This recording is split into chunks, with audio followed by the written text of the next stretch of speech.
So hello friends, मैं हूं आपका दोस्त गौरव और फिर से आपका एक बार स्वागत करता हूं आपके अपने इस channel GK classes for preparation में। दोस्तों, जैसा कि हम लोग जो अभी ज्योग्राफी की सीरीज चला रहे हैं, तो ज्योग्राफी का जो आज एट चैप्टर जो है हम लोग आज कवर कराने वाले हैं। ठीक है। जो मानव पर्यावरण है और मानव के जो रहने की जो जगह है, यानी उष्णकटिबंधीय जो क्षेत्र है और जो उपोष्ण कटिबंधीय क्षेत्र है, हम उसके बारे में आज बात करने वाले हैं। ठीक है। तो उम्मीद करता हूँ आपको आज का जो जो क्लास है वो आपकी जो ये चैप्टर है वो आज आपको अच्छा लगेगा। ठीक है। चैनल को आप लाइक सब्सक्राइब और शेयर जरूर कर दीजिए। ठीक है। आप लोग लाइक सब्सक्राइब नहीं करते हैं। ठीक है। जो भी अगर दिक्कतें हैं, परेशानियां हैं, तो आप चाहें तो हमारे साथ शेयर कर सकते हैं। आप हमें मैसेज कर सकते हैं, आप मैसेज उसमें डाल सकते हैं, जिससे कि हमें पता चल सके कि क्या कमियां, उन कमियों को दूर किया जा सके। ठीक है। तो इसके लिए आपकी जो हेल्प की जरूरत पड़ेगी। ठीक है। तो आप इसके साथ जरूर सहयोग करें। ठीक है। अगर आपको पीडीएफ चाहिए तो जी के क्लासेस फॉर प्रिपरेशन से आप ले सकते हैं। हार्ड कॉपी, सॉफ्ट कॉपी के रूप में आप लोग रख सकते हैं। ठीक है। और इसके साथ साथ आप चाहें तो यूट्यूब का चैनल हमारे गौरव के मिश्रा 95 के नाम से या गौरव कुमार मिश्रा के नाम से भी आप सर्च करके आप चैनल को देख सकते हैं। ठीक है। तो चलिए शुरुआत करते हैं। जो आज का हमारा जो चैप्टर होने वाला है वो उष्ण कटिबंधीय और उपोष्ण कटिबंधीय में जो मानव रहते हैं, वो उनका रहन सहन कैसा है, उनका खान पान कैसा है, आज हम इसके बारे में चर्चा करने वाले हैं। ठीक है। सबसे पहले आपको पता है कि जो हमारा भारत है या कोई भी आप देश ले लीजिए, विश्व के विभिन्न देशों में विभिन्न तरीके के जो है क्षेत्र हैं और विभिन्न तरीके के लोग रहते हैं।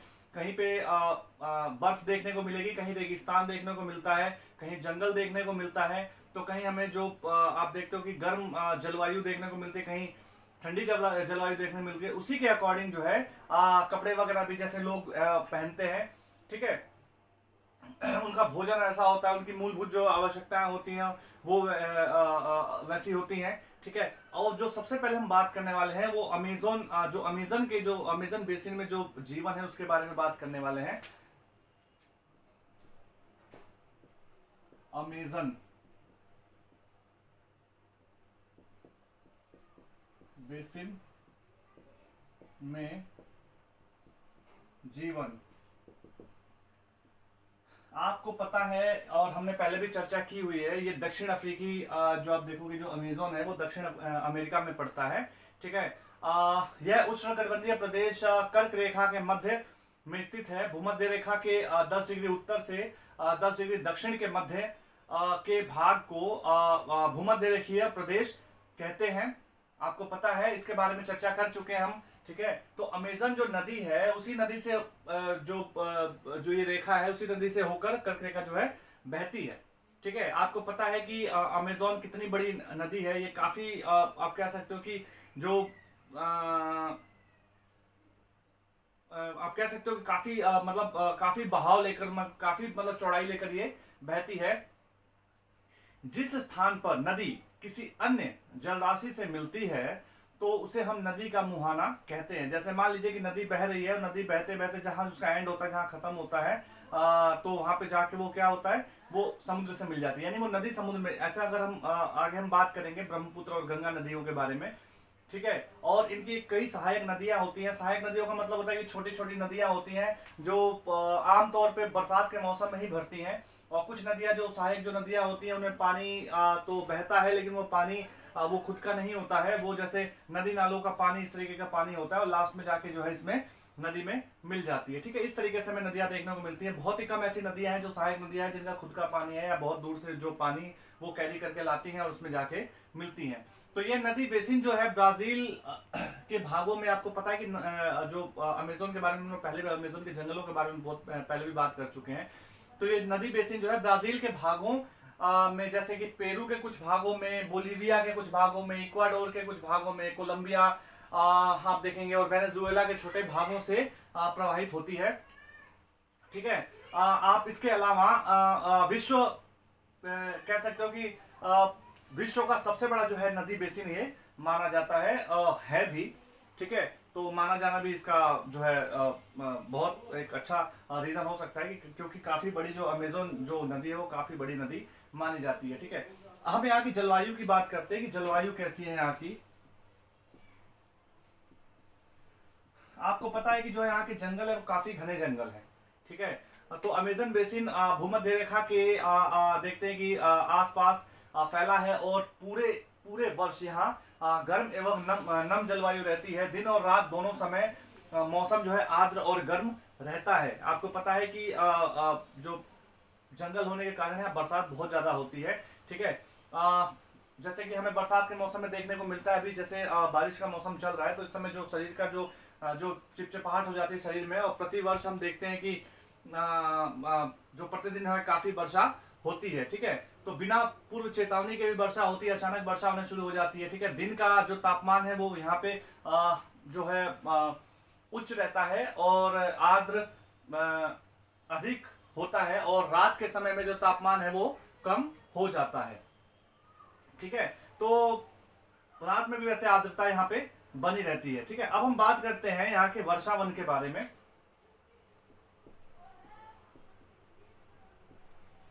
इससे रिलेटेड जो भी क्वेश्चन होंगे ना वो आपको क्वेश्चन पीडीएफ के थ्रू मिल जाएंगे, ठीक है।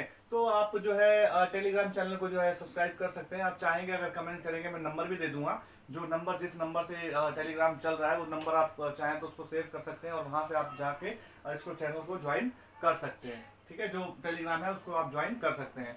तो वर्षावन के बारे में इसकी बात कर लेते हैं। इसका वर्षावन अत्यधिक वर्षा के कारण यहाँ जो वन है वो आप कह सकते हो अवधिक मतलब बहुत ज्यादा मतलब अत्यधिक जो है सघन वन उग जाते हैं। पक्षियों और आप कह सकते हो कि जो यहाँ की जो पत्तियां हैं और जो यहाँ की जो शाखाएं हैं ना, वो क्या करती हैं कि जो एक छतरी सी बना लेते हैं, और जो सूर्य का जो तापमान है वो घना जंगल होने के कारण जमीन तक यानी धरातल तक जो है नहीं पहुंच पाता है। यहाँ की जो भूमि है वो प्रकाश रहित है। वह जो आप देखोगे कि जो जमीन है ना, यहाँ की जो धरती है वो नम बनी रहती है। यहाँ इसके कारण जो बिना धूप के जो उगने वाले पौधे हैं यहाँ पे बहुत ज्यादा वो पौधे यहाँ पे उगते हैं, ठीक है। दिन में भी रात सा जो धरातल पर रात सा हो जाता है और दिखाई देती है, क्योंकि सूर्य की रोशनी जो है पहुंच नहीं पाती। यहाँ परजीवी पौधों के रूप के आप कह सकते हो परजीवी पौधों के जो है कई रूप यहाँ पे मिल जाते हैं, जैसे आर्किड और ब्रोमेलाइड, इस तरीके के पौधे यहाँ पे मिलते हैं। यहाँ पे जो प्राणी जगत की जो है प्रचुरता पाई जाती है, जैसे मैंने आपको बताया था कि यहाँ पे पक्षियों में टूकन पक्षी मिल जाता है, गुंजन पक्षी मिल जाता है, रंगीन पक्षी जैसे मकाओ है ना, मकाओ भी एक तरीके के तोते की जो प्रजाति है वो इस तरीके के पक्षी यहाँ पे मिल जाते हैं। जानवरों में आप देखोगे कि यहाँ पे बंदर मिल जाता है, सांप मिल जाता है, चींटी खाने वाले जो एक होता है, क्या कहते हैं उसको, टेपीर पाए जाते हैं, ठीक है। स्लॉथ पाए जाते हैं, जो एकदम स्लो जानवर होते हैं ना, इस तरीके के जानवर यहाँ पे पाए जाते हैं। यहाँ पे मगरमच्छ मिल जाता है आपको, अजगर मिल जाता है जो जानवरों में, ठीक है। एनाकोंडा जिसके बारे में हमने पहले भी बात की थी, बोआ सांप जो होते हैं वो मिल जाते हैं। आप फिल्मों में देखते हो पिराना के बारे में आपने सुना होगा, पिराना मछली के बारे में, वो यहीं पाई जाती है, ठीक है। जो मांस खाने वाली जो मछली होती है। और इसके अलावा जो है जीवों की काफी विविधता यहाँ पे पाई जाती है। तो इस तरीके का आप देख सकते हैं कि जो वर्षा वन है वो किस तरीके का है और यहाँ पे किस तरीके से जीवों की प्रजातियां पाई जाती है। अब वर्षा वन के निवासियों के बारे में बात कर लेते हैं। यहाँ के जो लोग हैं वो छोटे छोटे क्षेत्रों में जो है वो रहते हैं, यानी छोटे से वन वाले क्षेत्रों में रहते हैं, ठीक है। वृक्षों को काटकर अपने भोजन के लिए जो है फसल उगाते हैं। जो कर्तन और जो दहन कृषि कहलाती है। कर्तन और दहन कृषि का मतलब होता है कि जैसे सबसे पहले वृक्षों को काट कूट के उसको साफ किया जाता है, फिर उसके बाद वहाँ की जो उनको जलाया जाता है। जलाने के बाद जो उसकी राख होती है उसको आसपास जो है के क्षेत्र में फैला के मिला दिया जाता है, जिससे कि जमीन उपजाऊ होती है। कुछ समय तक वहाँ पे कृषि करने के बाद जो है वहां से दूसरी जगह पे स्थानांतरण कर लिया जाता है, दूसरी जगह पे चला जाया जाता है, क्योंकि वहाँ की जो भूमि होती है ना 2-3 साल 4 साल वहाँ पे फसल उपजाने के बाद जो है वो उपजाऊ नहीं रह जाती है, इसलिए वहाँ की जगह बदल दी जाती है, ठीक है। पुरुष जो है वो शिकार करते हैं, मछलियां पकड़ते हैं, ठीक है। और जो महिलाएं हैं वो फसलों की देख रेख करती हैं। आपको पता है कि अगर फसलें जो है बोई जाएंगी तो उसके लिए जो है देख रेख की भी जरूरत पड़ती है, क्योंकि जानवर वगैरह उसको आके ना चरें, उसको ना खराब करें, इसके लिए। तो मुख्यतः आप देखोगे कि यहाँ पे जो है अनानास वगैरह उगाया जाता है, ठीक है। उसके अलावा जो है शकरकंद वगैरह उगाया जाता है। और जो इसका इनका जो मुख्य आहार है वो मेनियो है। मेनियोक मेनियोक कहते हैं, और मेनियोक को जो है कसावा भी कहा जाता है। ये इनका मुख्य आहार है। जैसे शकरकंदी टाइप का होता है ना, उस तरीके आलू की तरह ये भी जो है जमीन के अंदर उगाए जाते हैं। ठीक है, नकदी फसलों में कॉफी, मक्का इत्यादि यहाँ पे उगाया जाता है। कोको उगाया जाता है नकदी फसलों के रूप में। ठीक है, तो कुछ परिवार मधुमक्खी के छत्ते जैसे बने हुए घर में रहते हैं, उनके आकार वैसे मधुमक्खी के छत्ते जैसे होते हैं। और कुछ जो लोग होते हैं जो आप देखोगे एक छप्पर वाले जो घर में रहते हैं, जिनकी छतें जो है ढाल होती हैं, जिनको मलोका कहा जाता है। ये बड़े अपार्टमेंट होते हैं और घरों में, इस तरह के घरों में रहते हैं जो जैसे मैंने बताया कि जो इनकी जो छतें होती हैं वो तीव्र ढाल वाली होती हैं। इसके अलावा प्रतिवर्ष जो है आप देख रहे हो कि अमेज़न बेसिन के वर्षा वन का जो बड़ा भाग जो है लुप्त हो रहा है। जैसे हम लोगों ने पहले भी बात की थी, किस तरीके से उनकी कटाई हो रही है, किस तरीके से वो लुप्त हो रहे हैं। इसके लुप्त होने के कारण जो है काफ़ी प्रभाव भी होता है, काफ़ी हानियां भी होती हैं। इसके इसके कारण जो वन जो काटे जाते हैं, वन के कटने के कारण जो है आप देखोगे कि जो मिट्टी का जो ऊपरी परत होती है वो कटाव, मतलब पानी के कारण जो कटाव या बह जाती है। ठीक है, और जो ज्यादातर जो भूमि है ना वो बंजर हो जाती है। ठीक है, बंजर भूमि में बदल जाती है, जिसके कारण वो किसी लायक नहीं रह पाती, वो भूमि जो है खराब हो जाती है। ठीक है, यहाँ पे पहुंचने के लिए जो ना यहाँ के जो रास्ते हैं, अभी तो धीरे धीरे रास्ते बनाए जा रहे हैं, लेकिन यहाँ पहुंचने के लिए हवाई सफर किया जा सकता है। और काफी सघन वन होने के कारण जो है यहाँ पे जो है सड़कें बहुत कह सकते हो कि आप सीमित मात्रा में है। ठीक है, लेकिन हवाई सफर के द्वारा यहाँ पे पहुंचा जा सकता है। यहाँ तरह तरह की प्रजातियां भी, जो आदिवासी जो लोग हैं उस तरीके के लोग भी यहाँ पे पाए जाते हैं। अब हम बात करते हैं गंगा ब्रह्मपुत्र बेसिन के बारे में और उसके जीवन के बारे में। ये अमेज़न बेसिन के बारे में बात था, अब हम गंगा ब्रह्मपुत्र बेसिन के बारे में बात करेंगे।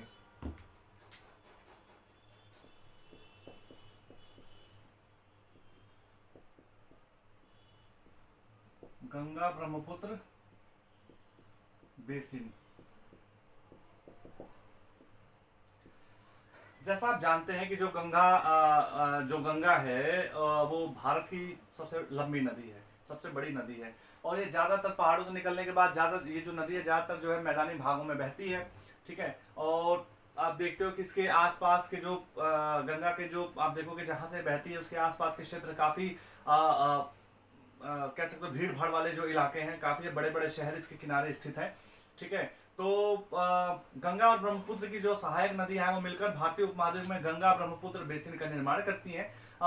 ये जो नदियां हैं आप देखोगे बेसिन उपोष्ण में, यह बेसिन उपोष्ण में 10 डिग्री उत्तर से 30 डिग्री उत्तर अक्षांश के मध्य में स्थित है। जो इसकी सहायक नदियों की बात करें तो उसमें आप देखोगे कि घाघरा, सोन, चंबल, गंडक, कोसी जैसी जो गंगा की जो सहायक नदियां हैं, और ब्रह्मपुत्र की सहायक नदियां भी इसमें अपवाहित होती हैं। गंगा एवं ब्रह्मपुत्र के मैदान जो है कह सकते हो कि इसके काफी विस्तृत मैदान है।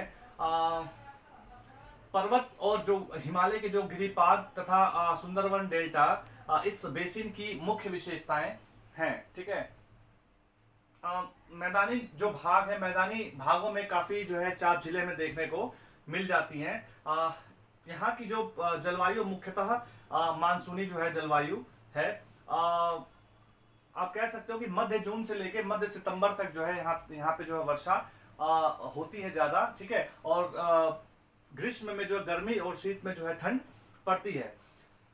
अच्छा, जो आप देखोगे इस बेसिन जो क्षेत्र है, बेसिन क्षेत्र में विभिन्न प्रकार की जो है स्थलाकृतियां हैं। जनसंख्या के वितरण में पर्यावरण की प्रमुख भूमिका यहाँ पे देखने को हमें मिल जाती है। अच्छा, तीव्र ढाल वाली पर्वतीय क्षेत्र जो है बसने के लिए सही नहीं होता है या प्रतिकूल नहीं होता है। तो जो पर्वतीय क्षेत्र में, जो आपको पता है कि पर्वतीय क्षेत्र में कम लोग रहते हैं, उनके जो घर होते हैं वो दूर दूर बने होते हैं, और मैदानी क्षेत्र जो होता है वो बसने के लिए उपयुक्त होता है। इसके लिए यहाँ पे ज्यादा लोग जो है रहते हैं, जैसे मैंने पहले बताया आपको। और यहाँ जनसंख्या का घनत्व है वो बहुत ज्यादा अधिक है। जनसंख्या घनत्व का अर्थ होता है कि 1 वर्ग किलोमीटर में जो बसने वाले या रहने वाले लोगों की संख्या, वो उससे हम जो है जानते हैं कि 1 वर्ग किलोमीटर में रहने वाले लोगों की कितनी संख्या है तो उसे हम जनसंख्या घनत्व कहते हैं। यहाँ की मिट्टी जो है ना वो उपजाऊ है, ठीक है, यहाँ की जो मिट्टी है वो उपजाऊ है। फसल उगाने के लिए जो समतल भूमि है, भूमि मुख्य रूप से आप कह सकते हो कि जो व्यवसाय व्यवसाय कृषि जो है व्यवसाय करने के लिए और कृषि के लिए काफी आप कह सकते हो काफी अच्छी जो है भूमि यहाँ पे पाई जाती है, समतल भूमि पाई जाती है, उपजाऊ भूमि पाई जाती है। यहाँ की जो मुख्य जो फसल है वो कह सकते हो कि आप धान है, ठीक है, धान सबसे ज्यादा उगाई जाती है इन क्षेत्रों में, ठीक है। और धान जो है आपको पता है कि धान के लिए जो बरसात के मौसम में ही उगाया जाता है, ठीक है, और ज्यादा इसको बारिश की आवश्यकता होती है, इसीलिए यहाँ पे जो है पानी की आवश्यकता होती है, तो बरसात से भी और जो है नदी से भी यहाँ पे पानी की आपूर्ति की जाती है। यहाँ की जो फसलें हैं उनमें गेहूं है, मक्का है, ज्वार है, चना है, बाजरा है। नगदी फसलों की अगर हम बात करें तो उसमें गन्ना है, जूट है। उसके अलावा जो है आप देख सकते हो कि चाय के बागान भी मिल जाएंगे आपको, ठीक है, केले के बागान मिल जाते हैं आपको, ठीक है। पश्चिम बंगाल और असम का जो इलाका है, जो जैसा मैंने बताया चाय के बागान वहां पे ज्यादा होते हैं, ठीक है। और मंद ढाल वाले आप देखोगे जो पर्वत होते हैं, मंद ढाल वाले जो पर्वत जिनकी ढाल जो है कम होती है, वहां पहाड़ियों पर वेदिकाएं बनाकर वहां पे कृषि की जाती है, फसलें उगाई जाती हैं, ठीक है।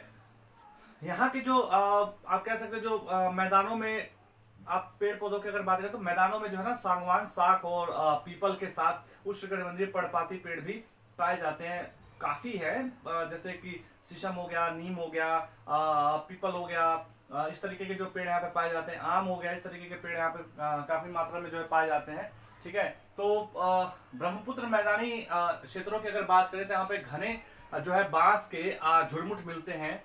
डेल्टा जो है यहाँ का जो डेल्टा जो बनता है वो डेल्टा मैंग्रोव वन से घिरा हुआ है, ठीक है। अच्छा, अगर हम बात करें उत्तराखंड, सिक्किम, अरुणाचल की, तो आप कह सकते हो कि जो यहाँ के जो जलवायु है वो ठंडी और तीव्र ढाल वाले जो भाग है, यहाँ पे जो चीड़ के पौधे और आप कह सकते हो देवदार और फर जैसे शंकुधारी जो है वृक्ष यहाँ पे पाए जाते हैं, क्योंकि जो यहाँ का वातावरण है ना वो ठंडा है। तो यहाँ पे जो है तरह तरह के जो है आप कह सकते हो जैसे उत्तराखंड, सिक्किम और अरुणाचल प्रदेश में इस तरीके की यहाँ पे वनस्पतियां पाई जाती हैं। अब वन्य जीवों की बात करते हैं कि जो यहाँ पे वन्य जीव है वो कौन कौन से हैं। आपको पता है कि वन्य जीवन, यहाँ पे वन्य जीवन कैसा है, तो बेसिन में विविध प्रकार के वन्य जीव पाए जाते हैं, जिनमें हाथी, बाघ, हिरन हो गया, हिरन पाया जाता है, बंदर आदि पाए जाते हैं, तरह तरह के और भी जानवर पाए जाते हैं। एक सींग वाले गैंडा जैसे आपको पता है कि ब्रह्मपुत्र बेसिन या ब्रह्मपुत्र के मैदानों में पाया जाता है, यानी असम में पाया जाता है, ठीक है। इसके अलावा डेल्टा क्षेत्र में मगरमच्छ मिलते हैं, बंगाल टाइगर आपको वहां पे पाया जाता है, ठीक है। जो नदी के साफ जल में जो है सील वगैरह जो है नदी के साफ जल में जो है आप देख सकते हो कि डॉल्फिन वगैरह जो गंगा डॉल्फिन है वो पाई जाती है, ठीक है। तो इससे हमें पता चलता है कि जो जल की क्वालिटी है ना वो किस तरीके की है, क्योंकि जो अगर डॉल्फिन पाई जाती है तो ये साफ जल में रहती है, और इस तरीके से हम क्वालिटी उसकी देख लेते हैं कि जो पानी की जो क्वालिटी है इस तरीके से साफ उसकी जो क्वालिटी है वो साफ है, ठीक है। तो नदी के साफ जल में और जो झील है और बंगाल की जो बंगाल की खाड़ी का जो इलाका है वहां पे जो जलीय जीव भी रहते हैं। अगर हम मछलियों की बात करें तो यहाँ पे रोहू, कतला, हिल्सा आदि तरह की मछलियां जो है मिलती हैं, ठीक है। और यहाँ के जो लोग हैं ना, यहाँ के जो लोगों का जो मुख्य आहार है वो मछली चावल है, ठीक है। अब हम बात करते हैं कि जैसे हमने बताया कि गंगा ब्रह्मपुत्र जो है जो मैदानों में जो बड़े शहर और कस्बे हैं, ठीक है, उनमें से कुछ शहरों की हम बात कर लेते हैं, जैसे प्रयागराज हो गया, कानपुर हो गया, वाराणसी हो गया, पटना हो गया, कोलकाता हो गया, इस तरीके से। और बड़े शहरों का वहां रहने का कुछ नुकसान भी है, क्योंकि वहां पर जो प्रदूषण, जितना जल प्रदूषण होता है, नदी में जो प्रदूषण होता है वो इन्हीं शहरों के कारण जो है फैलता है। इन शहरों की बड़ी जो आबादी ना उसको पोल्यूशन फैलाने का उसमें कार्य करती है, इस तरीके से वो पोल्यूशन फैलाती है। लोग साफ सफाई का ध्यान नहीं रखते हैं, और जो नदियों का जो पानी है, जो घरों का पानी है, नालों का पानी है, वो नदियों में जाकर मिल जाता है। इस बेसिन में यातायात की सुविकसित जो है तंत्र उपस्थित है। जैसे आपको पता है कि गंगा में क्रूज वगैरह भी चलते हैं, ठीक है, जल मार्ग है, ठीक है। इसके अलावा जो जल मार्ग की शुरुआत की गई थी। ठीक है, इससे पहले जो है रेल मार्ग, सड़क मार्ग और इस्तेमाल भी इसका अधिक होता है इन इलाकों में। जो नदी के जो तटीय क्षेत्रों में आप देखोगे कि जो जल मार्ग का यातायात का जो प्रभावशाली जो है माध्यम यहाँ पे देखा जाता है। ठीक है, कोलकाता हुगली नदी पर स्थित एक महत्वपूर्ण पतन भी है। आपको पता है कि यहाँ से जो है देश विदेशों में जो चीजें हैं, जो सामान है, उसकी सप्लाई की जाती है यहाँ से। ठीक है, पर्यटन जो है इस बेसिन की महत्वपूर्ण क्रिया है। तो पर्यटन स्थलों के अगर बारे में अगर हम बात करें तो उसमें आगरा का ताजमहल आ जाता है। ठीक है, प्रयागराज के जो है गंगा यमुना का जो संगम आ जाता है। ठीक है, उत्तर प्रदेश और बिहार में बौद्ध स्तूप पाए जाते हैं। ठीक है, उत्तर प्रदेश में काफी जगह घूमने के लिए है। ठीक है, उसके अलावा बिहार में काफी जगह घूमने के लिए है। जो इन जो है इन गंगा ब्रह्मपुत्र बेसिन से जो लगे हुए इलाके हैं। ठीक है, लखनऊ का इमामबाड़ा आप देख सकते हो। ठीक है, इसके अलावा असम का काजीरंगा जो है नेशनल पार्क आप देख सकते हो। ठीक है, मानस वन्य प्राणी अभ्यारण्य आप देख सकते हो। ठीक है, अरुणाचल प्रदेश की विशिष्ट जनजातियां और वहाँ की जो संस्कृति है, कई दर्शनीय स्थल भी वहाँ पे देखने को हमें मिल जाते हैं जो ब्रह्मपुत्र बेसिन में पड़ता है अरुणाचल प्रदेश। ठीक है, तो ये जो था ये चैप्टर के आप देख सकते हो कि किस तरीके से उष्णकटिबंधीय और उपोष्ण प्रदेशों में किस तरीके से हमें देखने को चीजें मिल जाती हैं। ठीक है, उसके बारे में हमने बात की। तो इस चैप्टर में इतना ही था। ठीक है, फिर हाजिर होते हैं एक नए चैप्टर के साथ। आप जो है हमें सपोर्ट कीजिए। ठीक है, हमारे चैनल को सब्सक्राइब कीजिए, लाइक कीजिए, और अगर कोई कमी होती है तो आप जरूर उसके बारे में कमेंट करिए। उस कमी को सुधारने की हम पूरी कोशिश करेंगे। इसके साथ साथ हम इसके जो पीडीएफ होता है ना, इसका जो पीडीएफ है उसका पीडीएफ हम लोग जो है डाल देते हैं डेली। ठीक है, जो इससे रिलेटेड जो भी क्वेश्चंस होते हैं वो इंपॉर्टेंट क्वेश्चंस जो है हम इसके जो है डेली डाल देते हैं। तो इसीलिए हम जो है अभी इसके बारे में जो है एक कल हमने जो क्लास बनाई थी, आप उस क्लास को जरूर देखिए। जो हमारी राज्य व्यवस्था है, जो हमारा कह सकते हो कि जो पिछली कक्षा जो हमने जो बनाई थी, तो उसको आप जरूर देखिए राज्य व्यवस्था के बारे में। ठीक है, और किस तरीके से जो हमारा संवैधानिक जो तंत्र है, संवैधानिक तंत्र जो किस तरीके से उसने ग्रोथ किया, किस तरीके से वो बना, उसके बारे में हमने चर्चा की हुई है। तो उसको आप जरूर देखें जाके। ठीक है, हमारे साथ जुड़ने के लिए बहुत बहुत धन्यवाद। उम्मीद करता हूँ आप सभी लोग स्वस्थ होंगे, मस्त होंगे और अपनी सेहत का ख्याल रख रहे होंगे। इसी के साथ आज के लिए इतना ही। फिर हाजिर होते हैं एक नई क्लास के साथ। ठीक है, तब तक के लिए नमस्कार, धन्यवाद।